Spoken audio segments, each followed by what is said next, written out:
सर्वे भवन्तु सुखिनः सर्वे सन्तु निरामयाः ये घोषक रही है और सदैव से ही हमारी जो भारतीय संस्कृति है उसमें ऐसे अनेक ऋषि मुनि भारत में हुए हैं, जैसा कि ओमकार जी ने अपनी कविता में भी ऐसा लक्षित किया था कि ऐसे ऋषियों के भारत में भरमार है।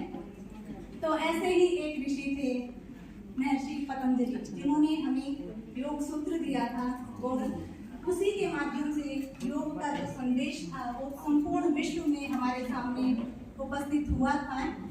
इस पर हमें गर्व भी है कि योग जो है वो भारत की ही देन है। अगर हम इसकी प्रासंगिकता पर विचार करें तो सर्वप्रथम हम देखेंगे कि योग जो है उसको लक्षित करते हुए, उसको प्रतिपादित करते हुए आचार्य जी ने कहा था योग चित्त वृत्ति निरोध है, कि योग क्या है, चित्त वृत्तियों का निरोध। अब जैसे हम देखते हैं, अगर सामने रसगुल्लों की प्लेट आ जाए और अगर हम अपने पे नियंत्रण कर लेते हैं, किसी को रसगुल्ला बहुत ज्यादा पसंद है और अगर वो अपने पे कंट्रोल कर लेता है तो क्या है, वो योग है। उसके बाद गीता में भी कहा गया है योग कर्म सुकौशलम, कि अगर हम अपने कर्मों का संपादन अच्छे से करते हैं दैट इज कॉल्ड योगा। तो वो क्या है, योग है। अगर हम इसकी प्रासंगिकता को देखें कि क्या इसकी प्रासंगिकता है, तो हम देखते हैं कि योग तीन चीजें हैं। अगर हम अपने जीवन को सफल बनाना है तो सबसे पहले हमें जरूरत पड़ती है धन, प्रसिद्धि या ख्याति, और तीसरी चीज है मन की शांति। इनमें से जो प्रथम जो दो चीजें हैं उनको हम आसानी से प्राप्त कर सकते हैं, लेकिन जो तीसरी जो चीज है मन की शांति, वो सिर्फ केवल किससे संभव है, योग के माध्यम से ही संभव है।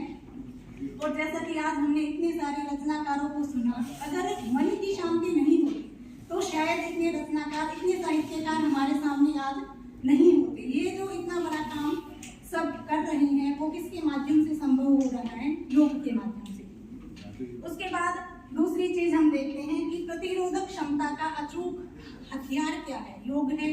जब कोविड-19 का जब समय था, उस भयाक्रांतिक माहौल में हम सब ने देखा कि उससे बचने का सिर्फ एक ही तरीका था, वो क्या था, योग। उसके बाद तीसरी चीज देखते हैं, अभी कुछ समय पहले बताया भी था किसी ने कि चंद्रयान मिशन जो है भेजा गया है। तो अगर हमें नए नए उपग्रहों की ग्रहों की खोज करनी है, अगर अपने मिशन जो है सफलतापूर्वक भेजते हैं, तो उसके लिए भी योग की कितनी प्रासंगिकता है, क्योंकि अगर हम अधिक से अधिक समय अंतरिक्ष में बिताना है तो उसके लिए हमें अभ्यास की जरूरत है, और वो सिर्फ किसके माध्यम से संभव है, योग के माध्यम से संभव है। और एक दूसरी जो चीज है वो है कि पर्यावरणीय स्थिरता। ये एक बड़ा मुद्दा है, एक ज्वलंत विषय हमारे सामने है। इस समय हमारे सामने इतनी सारी समस्याएं हैं, तो उसमें एक सूत्र दिया गया है अपरिग्रह। हमारी आदत बन गई है कि हम अधिक से अधिक सामान जो है इकट्ठा करते हैं, लेकिन हमें अपनी भारतीय संस्कृति को विस्मृत नहीं होने देना है। जैसा कि उपनिषद में कहा भी गया है, ईशावास्यमिदं सर्वं यत्किंच जगत्यां जगत् तेन त्यक्तेन भुञ्जीतः मा गजः तस्य स्विद्दः, कि हमें जो उपभोग करना है किस तरीके से करना है, त्याग पूर्वक हमें उपभोग करना है। तो ये जो इतने सारे संदेश हैं वो किसके माध्यम से संभव है, योग के माध्यम से। अंत में एक बात और कहना चाहूंगी कि संयुक्त राष्ट्र संघ की जो महासचिव थी, उन्होंने ये कितनी बड़ी बात कही थी कि हमें हर कार्य से पहले जो है योग करना चाहिए। क्यों?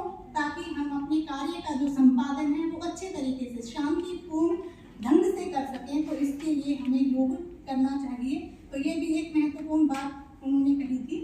उसके बाद अंत में मैं एक बात और कहना चाहूँगी कि योग जो है अपने आप में ही पूर्ण है, सार्वभौम है और वैज्ञानिक है।